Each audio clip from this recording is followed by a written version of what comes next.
Okay, Assalamualaikum warahmatullahi wabarakatuh. Saya Cikgu Nur Dalila binti Bahari dari Sekolah Menengah Akademi Islam Darul Aman. Baiklah, pada hari ini kita akan membincangkan tentang tajuk kerjaya dan kita akan membincangkan juga tentang tema memetik bintang. Baiklah murid-murid, terdapat beberapa kemahiran yang perlu murid-murid kuasai dalam subjek Bahasa Melayu. Okay, pada hari ini kita akan fokuskan pada kemahiran mendengar. Okay, bagi topik pelajaran pada hari ini, standard kandungan yang kita akan bincangkan ialah 1.2, mendengar dan memahami perkataan, rangkai kata, istilah, ungkapan dan ayat dalam pelbagai ujaran. Manakala bagi standard pembelajaran pula, 1.2.1 iaitu mendengar dan memberikan respon dengan mengutamakan aspek kejelasan, nada dan kefasihan dengan betul. Baiklah, objektif pelajaran kita pada hari ini. Yang pertama, murid dapat mendengar dan mengenal pasti sekurang-kurangnya 3 isi penting daripada video. Manakala objektif pelajaran kita yang kedua ialah murid dapat memberikan sekurang-kurangnya 1 respon lisan yang jelas, fasih dan sesuai berdasarkan video yang akan ditonton. Baiklah, sekarang murid-murid perlu memberikan perhatian yang lebih untuk melihat tayangan video pada hari ini.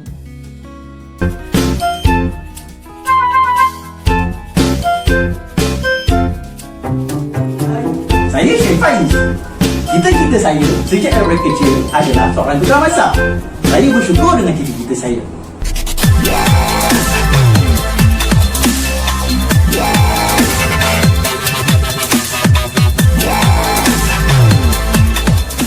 Saya Nur Amalina Anis binti Azli. Cita-cita saya ingin menjadi Gubernur Bank Negara kerana saya sangat meminati bidang ekonomi dan perbankan. Hatiku tetap hanya padamu kerana aku berdiri. Tanpamu cita-cita hanya kekal sebagai mimpi. Semuanya bermula dari sini. Negaraku, negaraku.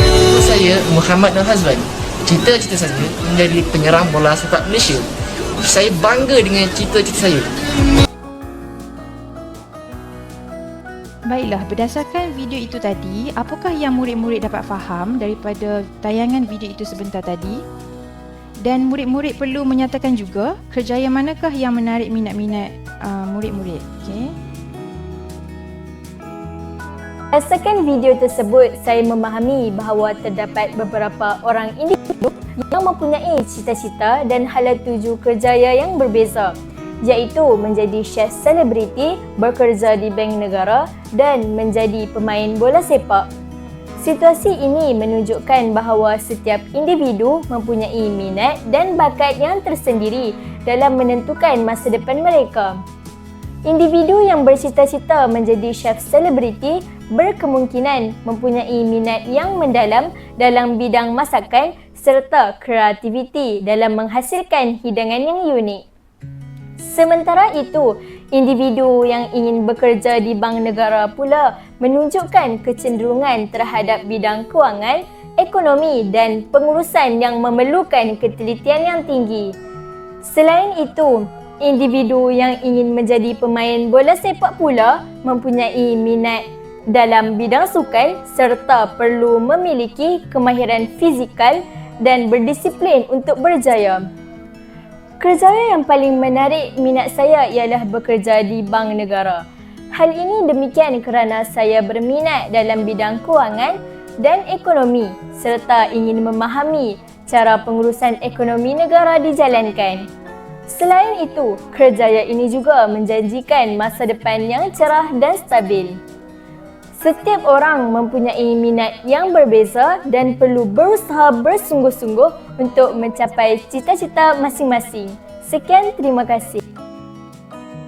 Baiklah, begitulah tadi respon murid terhadap video kerjaya yang telah ditonton.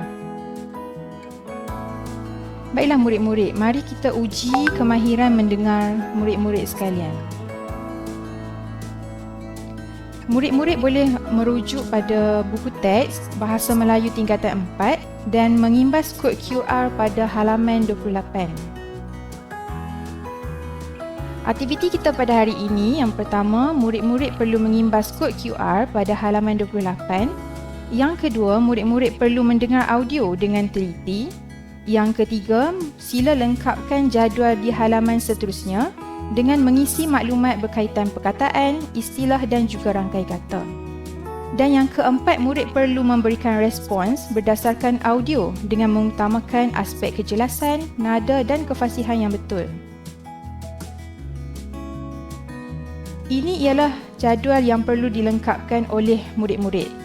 Baiklah, 3 perkara yang terdapat dalam jadual ini iaitu istilah, rangkai kata dan perkataan. Murid-murid boleh rujuk maksud istilah, rangkai kata dan perkataan yang terdapat dalam slide ini. Selamat datang ke tapak pameran kami. Tahukah Nurin, peluang kerjaya dalam bidang penerbangan sangat luas. Bolehkah doktor jelaskan lebih lanjut? Bidang penerbangan ini menawarkan pelbagai pilihan kerjaya. Ada yang bertugas di darat dan ada juga yang bertugas di udara. Apakah contoh kerjaya penerbangan yang bertugas di udara? Untuk makluman Nurin, kerjaya yang tugasnya di udara ialah juruterbang, pramugara dan pramugari. Apakah kelayakan yang diperlukan? Nurin, kelayakan yang diperlukan untuk kerjaya ini ialah memiliki sekurang-kurangnya sijil pelajaran Malaysia. Namun ada juga yang memiliki diploma dan ijazah pertama. Doktor, apakah keistimewaan kerjaya di udara ini? Sebenarnya Nurin, menjadi juruterbang, pramugara dan pramugari ini umpama berlayar sambil memapat, merapat sambil berlayar. Semasa menjalankan tugas, mereka juga dapat menimba pengalaman baharu dan melancong ke serata dunia. Itulah keistimewaan kerjaya di udara ini. Baiklah, audio akan diulang buat kali kedua untuk murid-murid kenal pasti perkara-perkara penting. Selamat datang ke tapak pameran kami. Tahukah Nurin, peluang kerjaya dalam bidang penerbangan sangat luas. Bolehkah doktor jelaskan lebih lanjut?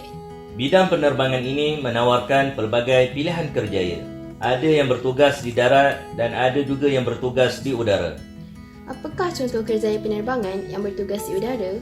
Untuk makluman Nurin, kerjaya yang tugasnya di udara ialah juruterbang, pramugara dan pramugari. Apakah kelayakan yang diperlukan? Nurin, kelayakan yang diperlukan untuk kerjaya ini ialah memiliki sekurang-kurangnya sijil pelajaran Malaysia. Namun ada juga yang memiliki diploma dan ijazah pertama. Doktor, apakah keistimewaan kerjaya di udara ini? Sebenarnya Nurin, menjadi juruterbang, pramugara dan pramugari ini umpama berlayar sambil memapat, merapat sambil berlayar. Semasa menjalankan tugas, mereka juga dapat menimba pengalaman baharu dan melancong ke serata dunia. Itulah keistimewaan kerjaya di udara ini.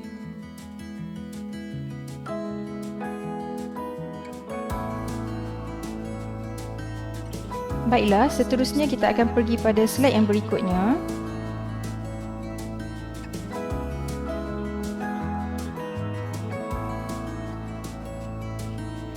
Okey, berdasarkan jadual di bawah, ini adalah contoh istilah, rangkai kata dan perkataan yang telah murid-murid kenal pasti.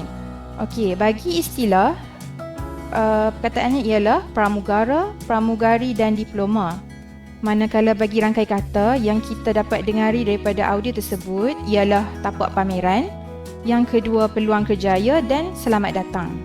Okey, manakala bagi perkataan, terdapat banyak perkataan dalam audio yang telah didengari. Antaranya ialah dunia, baharu dan juga dapat. Okey, murid-murid boleh rujuk buku teks halaman 253 untuk melihat petikan yang telah diambil daripada audio sebentar tadi. Okey, murid-murid sila tonton respon rakan kamu berdasarkan audio yang telah didengar sebentar tadi. Assalamualaikum Afaf. Kita akan berbincang mengenai audio yang telah kita dengari tadi. Waalaikumsalam. Baiklah Afnan, mari kita teruskan. Baiklah, soalan pertama. Apakah yang dimaksudkan dengan bidang penerbangan? Bidang penerbangan ialah bidang yang melibatkan pekerjaan di darat dan di udara. Seterusnya, apakah contoh kerjaya dalam bidang penerbangan? Contoh kerjaya di udara ialah juruterbang, pramugara dan pramugari. Soalan ketiga, apakah kelayakan minimum untuk menceburi kerjaya ini? Kelayakan minimum yang diperlukan ialah sijil pelajaran Malaysia. Apakah keistimewaan bekerja dalam bidang penerbangan di udara? Keistimewaannya ialah kita dapat menimba pengalaman baharu dan melancong ke serata dunia. Pada pendapat kamu, dalam kita menggapai cita-cita, apakah langkah-langkah yang perlu diambil untuk mencapai cita-cita tersebut? Pada pendapat saya, kita perlulah belajar bersungguh-sungguh dan mendapat keputusan yang cemerlang dalam peperiksaan. Selain itu, kita perlu mengikuti kursus yang dikhususkan. Terima kasih Afa. Sama-sama. Baiklah, kita dapat lihat daripada video yang ditayangkan ini, murid-murid tersebut telah memberikan respon yang jelas, fasih dan juga mempunyai nada yang baik. Okey, seterusnya kita pergi pula kepada slide standard prestasi kemahiran mendengar dan bertutur. Okey, terdapat 6 tahap penguasaan untuk kemahiran mendengar ini. Okey, jadi dalam proses pengajaran dan pembelajaran, murid-murid perlulah memastikan diri masing-masing mencapai tahap penguasaan yang tinggi, iaitu 3 dan ke atas.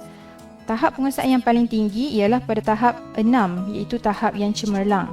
Okey, murid-murid boleh teliti jadual ini dan gunakan untuk memastikan murid-murid dapat mencapai tahap penguasaan yang terbaik. Okey, kita sudah sampai di penghujungnya. Untuk rumusan pembelajaran kita pada hari ini, apakah yang telah murid-murid dapat daripada pelajaran kita pada hari ini? Okey, terdapat beberapa perkara yang murid perlu ingat. Pertama, kemahiran mendengar dengan teliti daripada audio yang diperdengarkan akan dapat membantu murid dalam mengenal pasti isi-isi penting dengan lebih baik. Yang kedua pula, murid-murid perlu mementingkan aspek kejelasan, nada dan juga kefasihan dalam menyampaikan sesuatu respons. Baiklah. Cikgu harap murid-murid dapat memanfaatkan proses pembelajaran kita pada hari ini dan kemahiran murid-murid dalam kemahiran mendengar akan bertambah baik dari masa ke masa. Okey, sekian, terima kasih.